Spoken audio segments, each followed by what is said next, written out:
Bonjour tout le monde et bienvenue à tous les nouveaux abonnés sur la chaîne. Cela me fait vraiment plaisir de voir que les gens s'intéressent à mes partages. Alors merci pour tout. Aujourd'hui, j'ai envie de vous partager 4 compréhensions que j'ai eues lors de mes méditations sur une manière différente de voir un sujet assez courant, à vrai dire. Et différente pour moi, hein. C'est très possible que quelqu'un l'ait déjà vu de cette manière. Mais moi, à travers mes lectures, à travers ma connaissance de la méditation, je n'avais pas encore vraiment vu ça de cette manière. Et le voir de cette manière m'a aidé dans ma pratique. La première compréhension que j'aimerais vous partager, elle est liée à la respiration, liée au souffle lors de la méditation. Et pour moi, un des problèmes que j'ai vraiment par rapport à la méditation liée au souffle, c'est que j'ai beaucoup de peine à ne pas influencer la respiration, à ne pas chercher à la contrôler.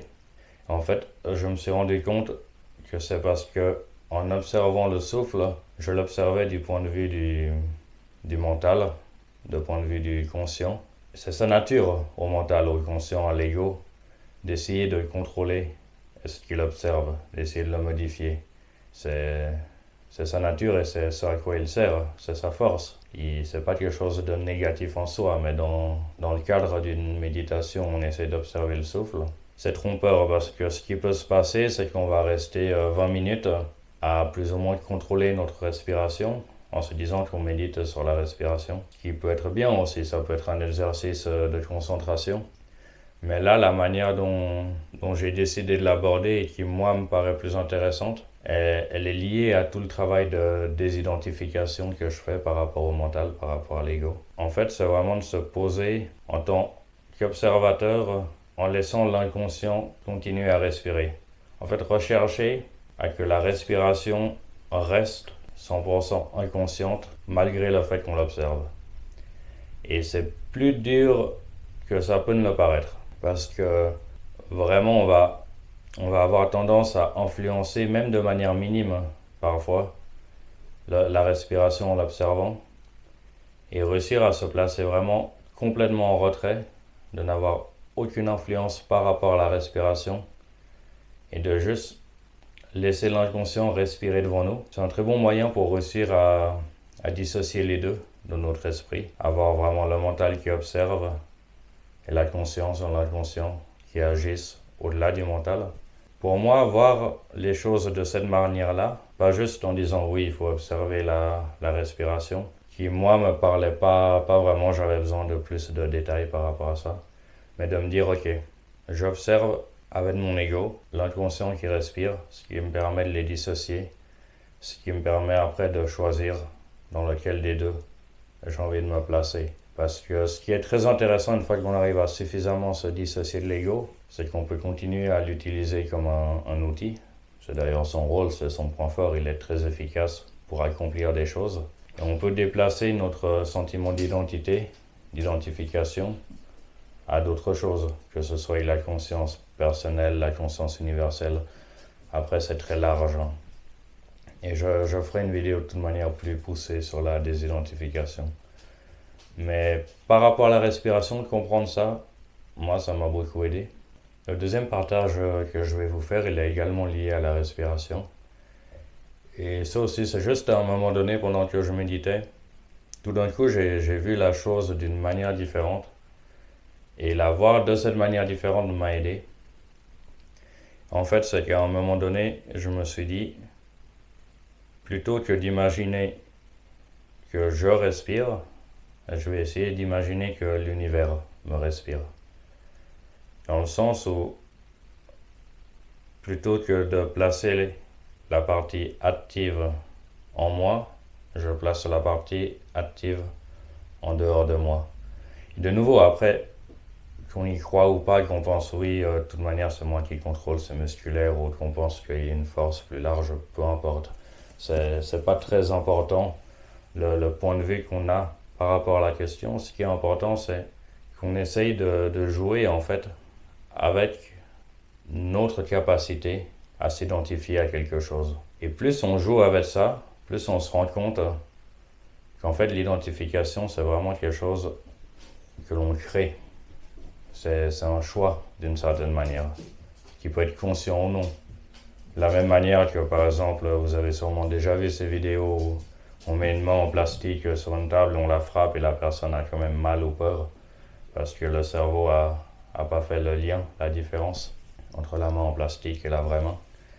Et ça, c'est juste une question d'identification. Et en fait, vraiment, on peut s'identifier ou se désidentifier de beaucoup plus de choses qu'on a l'habitude de le faire dans la vie de tous les jours. Et là, pareil, essayer de se dire, en fait, je m'identifie à la force qui respire en moi, à l'air qui m'apporte de l'énergie. Je m'identifie à cette force plus grande qui m'infuse d'une certaine manière, plutôt que de m'identifier à la personne qui respire. Par le passé, je faisais vraiment ça. Moi, je m'identifiais à moi, naturellement, qui respirait. Et du coup, je me concentrais sur les sensations musculaires des poumons, du ventre. Pour moi, être centré sur la respiration à ce moment-là, c'était vraiment ressentir de manière physique l'effet de la contraction et expansion de mes poumons. Alors que là, ce qui m'est venu comme ressenti, à partir du moment où j'ai décidé de m'identifier à la force qui m'infuse plutôt qu'au mouvement qui l'a fait m'infuser, ça a amené aussi une forme de désidentification qui pour moi est intéressante et dans laquelle j'essaie de creuser autant que possible. Je ne sais pas si ça vous parle ou en tout cas pour moi c'était une compréhension bénéfique. La troisième compréhension n'était pas liée à la respiration mais toujours liée par contre à tout ce qui tourne autour de l'identification et de la désidentification.